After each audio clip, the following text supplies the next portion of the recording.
Hello, everybody. I'm Kyohei Lair. I'm a designer on 2xKO. Today, I'm here with...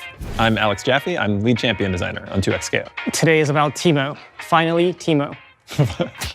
So Teemo is a character that I learned about before I even learned about League of Legends.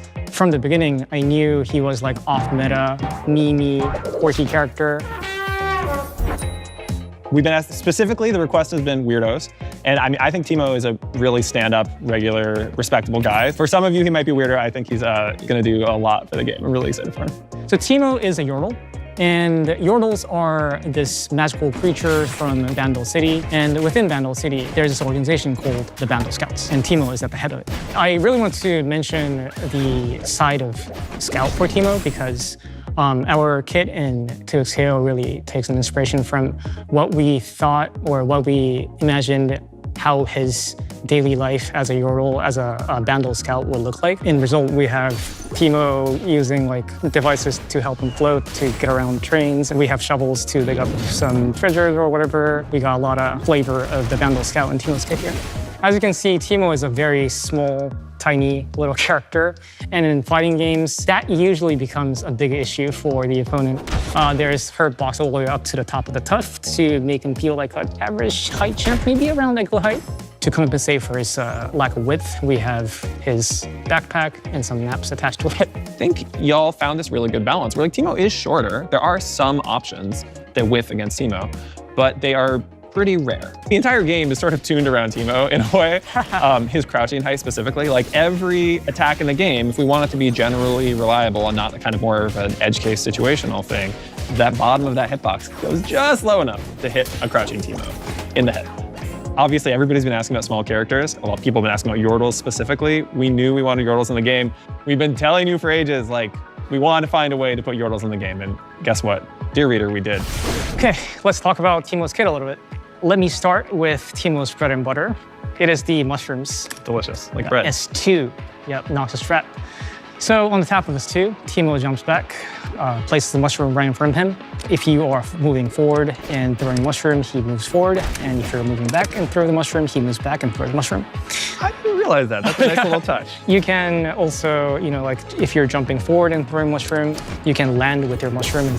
There are many ways to play around this.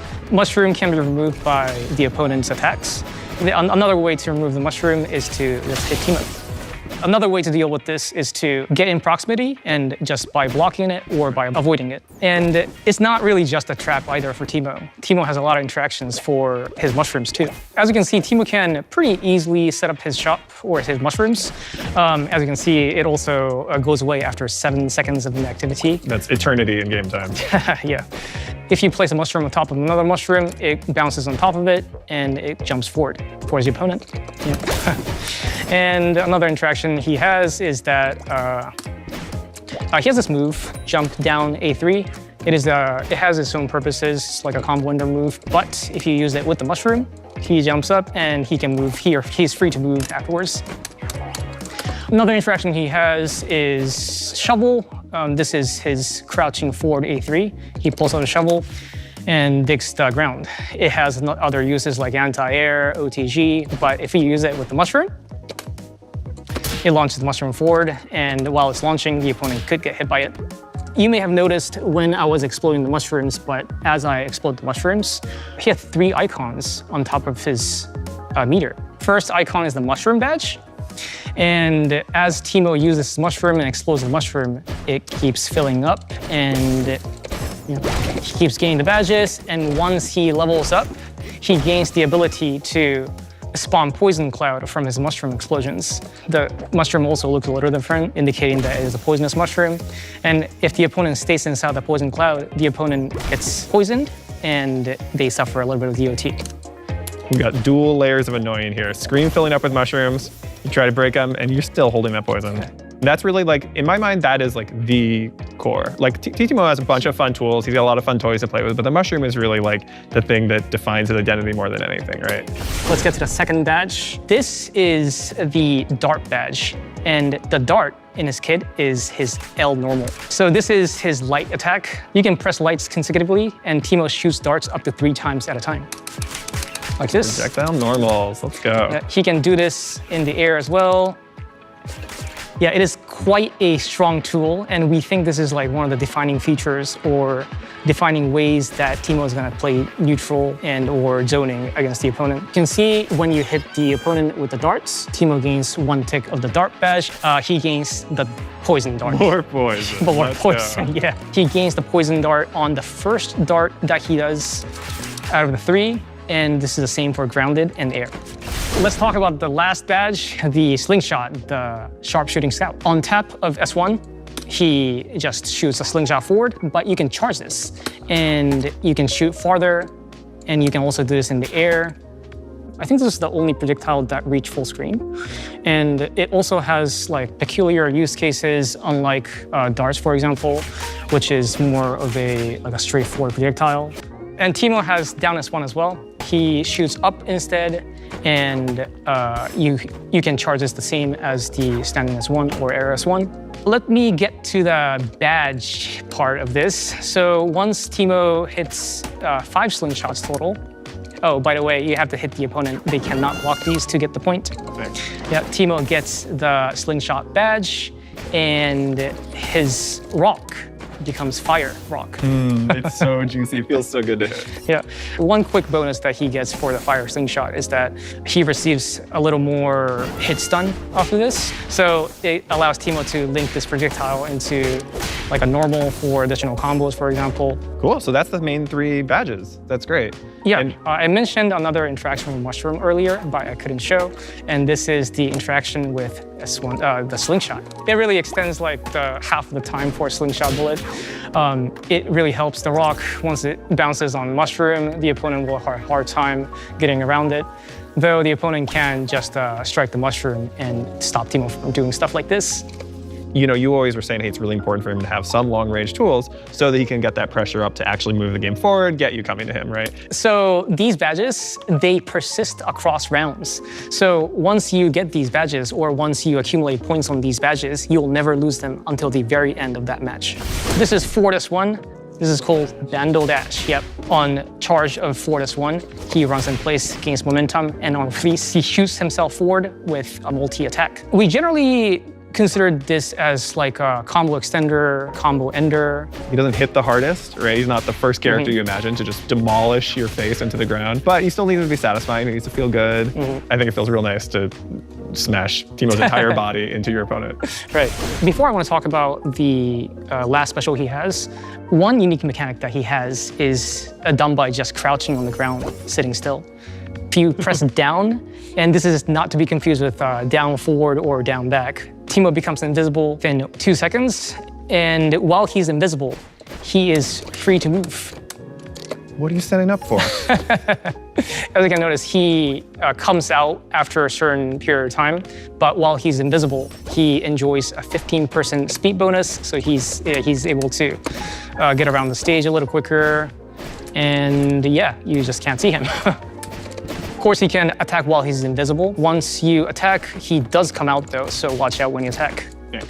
And another unique mechanic I want to mention for Teemo is the parachute. This is done when you're in the air. You can hold up to deploy this parachute. And when you have this parachute deployed, you can move around with left or right. It's like a fun tool for Teemo to get around the stage. This leads me to the next special, or the last special. Yeah. Which is down S2. Guerrilla Tactics. Yep. Guerrilla Tactics. So when you press down S2, Teemo plants a clump of grass on the ground, and it grows over time. Wait, this seems harmless. Right. After it grows, Teemo has 3 interactions with the grass. First is that he turns invisible inside the grass almost immediately. And unlike the crouching invisibility, he can actually move around and still remain invisible. I love that, in this tiny little space. Yep. It's like, I have some sense of what he might be. He could go outside too. Yeah, and it persists for a little while. Right. When he's outside of the grass, he can press down S2 again to teleport back to the grass. If you don't remember the grass was behind you, for example, and Teemo just goes behind you and just hits you real quick from behind. There's another use for this, and that is Teemo can use crouching H to burn the grass. And once you touch the flame, you get hit up to 3 times and you get launched up. Teemo can combo afterwards, of course. And another special feature about this fire is that once you get the fire and Teemo holds up, you can float on the updraft of the fire. Another interaction that Teemo has with the grass is that once you get the flame slingshot, he can set the grass ablaze with the flame slingshot as well. So let's talk about Teemo's supers. So S1 super, Vandal Sky Patrol. There we go, you got it. Yeah, Teemo gets on his leaf copter, he flies around in it, and he shoots 9 darts total. Teemo can decide to just bust out the super and just, play neutral like this, and the opponent kind of has to get around, get away. Say if you have a double down fuse, you can use the super, pull your assists, and you can play around or play with the darts. Let me get to the S2 super. This is the Noxious Surprise, the big mushroom. Yeah, in principle, it works pretty similar to the regular mushrooms, or just a bigger version of the mushroom trap. It does hit multiple times, does more damage. So one difference is that it cannot be destroyed by opponent's attacks. Yeah, yeah, ouch, right. But to deal with this, the opponent can get close to the mushroom and either block it or maybe try to get away from it. Another thing for the super mushroom is that it actually counts towards 2 points of the mushroom badge. So traditionally, if you do a shovel on the mushroom, it just bounces once, replaces or moves to 1 plane forward. But if you shovel the big mushroom, it keeps going forward. Okay, let's talk about Teemo's ult. This is the ult, the Blinding Dart. Teemo shoots a Blinding Dart at the opponent. Once it hits, Teemo jumps up, throws a bunch of mushrooms at the opponent, drops some more on the opponent, and himself. Nice. This is a projectile ult. It does go pretty far, so like if you're here, you can probably hit it still. Yeah, it is invulnerable like other ults. Let's talk about assists real quick. This is Teemo's forward assist. It's the mushroom, of course. But unlike the regular mushroom, he remains on the ground while he does this. That's partially because when you want to tag into Teemo once he's doing the assist, we didn't want him to, be in the air. So that's why he's on the ground. But otherwise, it's basically just a mushroom move. And this is Teemo's back assist, the darts. Instead of 3, he shoots 2. But unlike the regular darts, they come a little staggered. You may have noticed that once the projectiles hit, the victim stays grounded. And that has a lot of implications for characters that can, combo from the assist. You have a perfect combination here. If you can do like a ducking forward into. Boom. Yep. For someone like Jinx too, Jinx who is another projectile heavy character, I think Teemo can aid that very well as well. They just become like an actual bullet hell. Wait, can you show me? Yeah. I want to fight your bullet hell. Sure. Teemo can set up his shop, and while he's doing this, Jinx is projectile combo. Yeah, and there's like some things you gotta deal with even after you get through all these. Let me get to Teemo's super assist, the Noxious Sweeper. When you call Teemo for super assist, he comes in from the air. Oh my god, it's so impressive. He goes through the entire screen dropping little mushrooms. In a nutshell, this is like a screen clear assist, but obviously you can use it for pressure combos. Pressures might look like, because there are gaps in between, you can like cross them up. Yeah, of course you can go for high lows. In Teemo's case, we really wanted Teemo to be able to be played by like anyone, really. Like even beginners or even someone who's not really played fighting games before and just checking out 2xKO for the first time. It was an interesting design problem where we knew Teemo had to be weird because he's a weirdo like we've established. Anybody who sees him for the first time, thinks he's cute and just wants to play should get to. And I think y'all did an amazing job of threading that needle. Yeah, glad you pointed it out. That's another thing we want to make sure on Teemo's kit too. We want to make sure that individual tools that he has are individually fun to use. At least these tools, it's pretty straightforward. It's clearly good and easy to use. So yeah, we're super excited. So that is it for Teemo today. Hope you all enjoyed. I'm super glad that I was finally able to talk about Teemo and show y'all what Teemo's about. Thank you for watching. Please check them out in the early access that's coming soon. Have a great time. Enjoy playing Teemo.